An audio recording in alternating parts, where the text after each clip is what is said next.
Yes, my name is Peter Pond, and I've actually been a breeder of Arabian horses for 51 years, since 1968.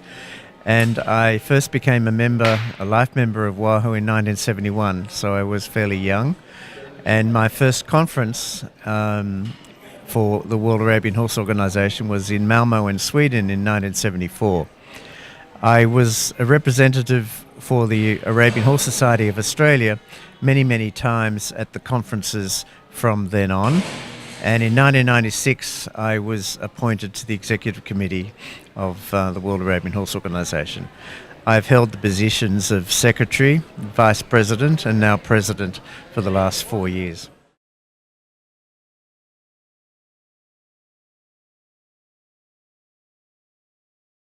Obviously, with WAHO having been in existence for 45 years now, and the object of WAHO was always to unite the whole world with all of the Arabian horses that could be found and for them to be put into stud books. So obviously when it came to Saudi Arabia's turn, there was no stud book here. And so it took many years to establish the first stud book. But I was on the executive committee when that was done and passed, and Saudi became a fully fledged member of WAHO as a registry.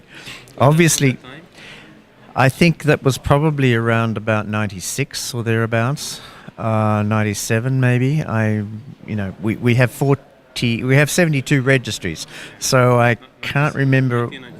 Yes, I'm pretty close on that, but I haven't got them all committed to memory. But obviously, since that time, I think there was 3,000 horses in the first stud book that were put in the volume 1. And since that time, obviously, the Saudi breeders have become much stronger and more numerous. And to this day, you've now become the biggest registry for new foals per year than any other registry, and it's in the vicinity of about 3,200 per year now. So Saudi has now become the largest breeder of horses in the world. Who was the second? The second would be the United States. Traditionally, the United States was always the biggest, but it has dropped in numbers from its peak of about 15,000 to about 3,000. I think it's probably about 200 below Saudi at this point in time. What's the reason behind that? From 15,000?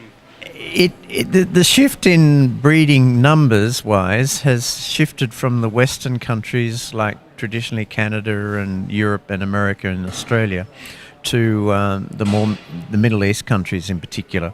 There's been a large growth in Egypt and Saudi, obviously, and the UAE, and in the Persian area of Iran, they're also becoming quite big.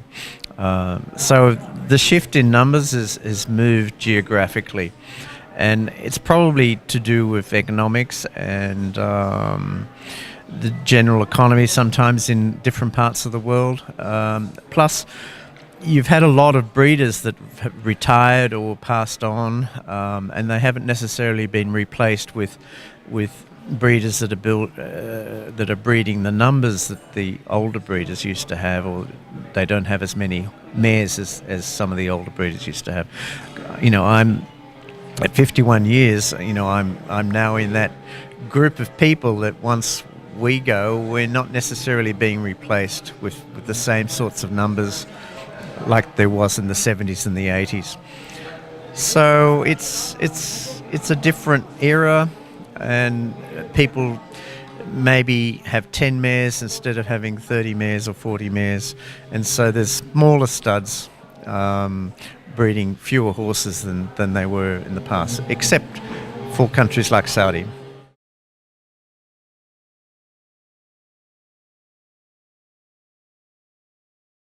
The World Arabian Horse Organization is the umbrella organization for all of the stud books of the world, and there are something like 72 stud books or registries for purebred Arabian horses in the world. We have a conference every 2 years where we set rules and regulations in relation to registrations and stud book procedures, and a number of years ago embryo transfer was one of those scientific breeding methods that was approved. unfortunately, because of some court cases in the US, once that had been approved, it was very difficult to restrict the number of foals per mare using that particular technique. So in some cases, in some countries, they're worried about the numbers of foals being bred from some mares in some countries.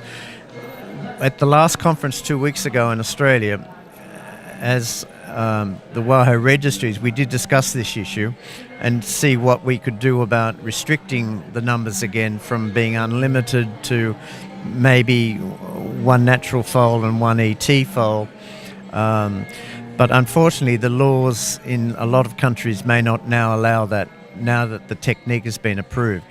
So WAHO is concerned not only from the numbers of foals that could come from a mare on embryo transfer, but it also gets down to welfare issues for the Arabian horses and for the foals that may be rejected because there's a number of full brothers or sisters and they may not all get registered, and then we're concerned about the well-being of those foals.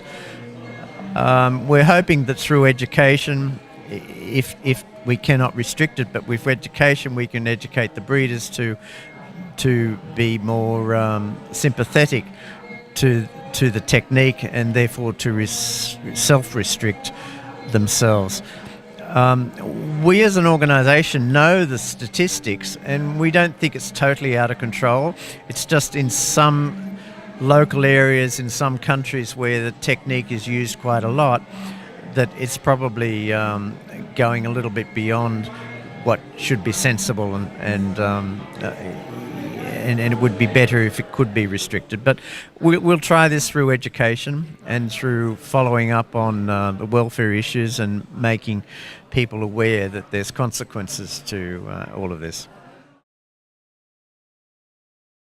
It's been my pleasure to come to Daman and to this horse festival and show. It's my first time here and I'm really enjoying it. This is the second day of the show and it's really a fantastic organisation, and the arena and the display and the horses themselves are really quite fantastic. So it's a great pleasure to be here, and it's with great thanks, and also I'm extremely impressed with the organisation and the horses, and Saudi is really doing very well.